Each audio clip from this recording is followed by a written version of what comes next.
Assalamualaikum warahmatullahi wabarakatuh.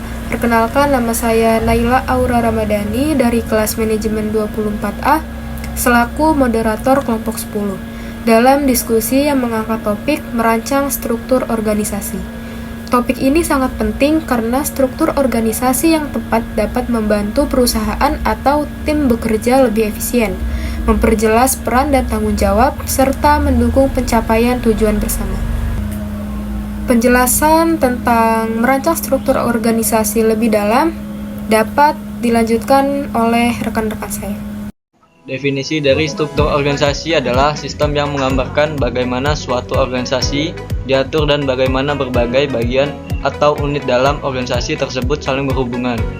Struktur ini menunjukkan pembagian tugas, wewenang, dan tanggung jawab di antara anggota organisasi, serta hubungan antara atasan dan bawahan, dan juga antar bagian atau departemen dalam organisasi tersebut.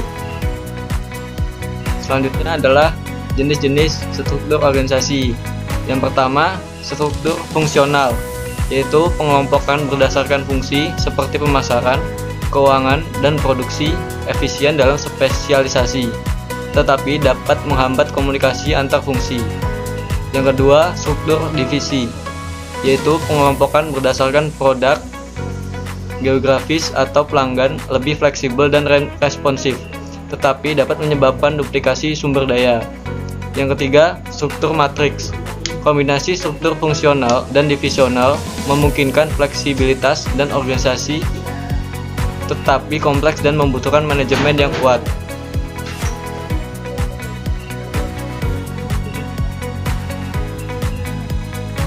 Yang selanjutnya, struktur jaringan, yaitu organisasi yang mengandalkan kemitraan eksternal untuk beberapa fungsi, memberikan fleksibilitas dan kemampuan beradaptasi cepat. Proses merancang struktur organisasi. 1. Analisis situasi. Memahami tujuan organisasi, lingkungan, dan sumber daya. 2. Identifikasi aktivitas. Menentukan aktivitas utama untuk mencapai tujuan. 3. Mengelompokkan aktivitas. Mengelompokkan aktivitas ke dalam departemen atau divisi. 4. Penugasan tanggung jawab. Menentukan siapa yang bertanggung jawab dan memiliki wewenang. 5. Koordinasi. Memastikan departemen bekerja sama secara efektif. Faktor-faktor yang memengaruhi struktur organisasi. Selain proses perancangan, ada beberapa faktor penting yang perlu dipertimbangkan.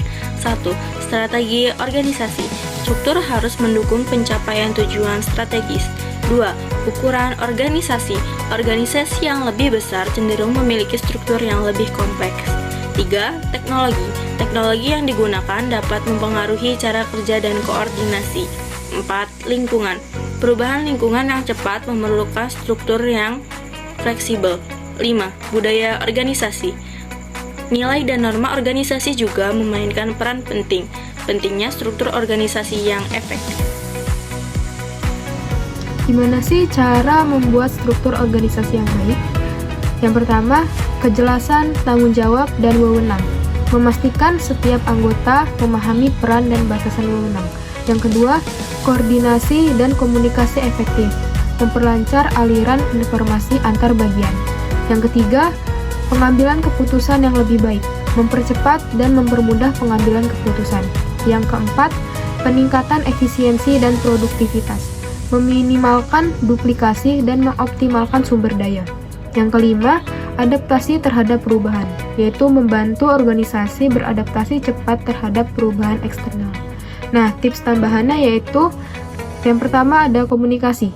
Pastikan struktur organisasi dikomunikasikan dengan jelas kepada semua anggota organisasi. Yang kedua, fleksibilitas. Struktur harus cukup fleksibel untuk beradaptasi dengan perubahan. Yang ketiga, evaluasi. Secara berkala, evaluasi efektivitas struktur dan lakukan penyesuaian jika diperlukan. Yang keempat, yang terakhir, mempertimbangkan bakat secara talenta pekerja. Pastikan posisi atau jabatan yang diberikan sesuai dengan kompetensi karyawan. Elemen-elemen struktur organisasi. Dalam merancang struktur organisasi, beberapa elemen utama yang perlu dipertimbangkan adalah posisi dan peran, menetapkan tugas, tanggung jawab, dan siapa yang melapor kepada siapa, memastikan akuntabilitas. Lalu ada hierarki, menentukan tingkatan manajerial dan alur pengambilan keputusan dalam organisasi. Ada jalur komunikasi, mengatur aliran informasi dan keputusan antar level dan departemen agar proses berjalan lancar.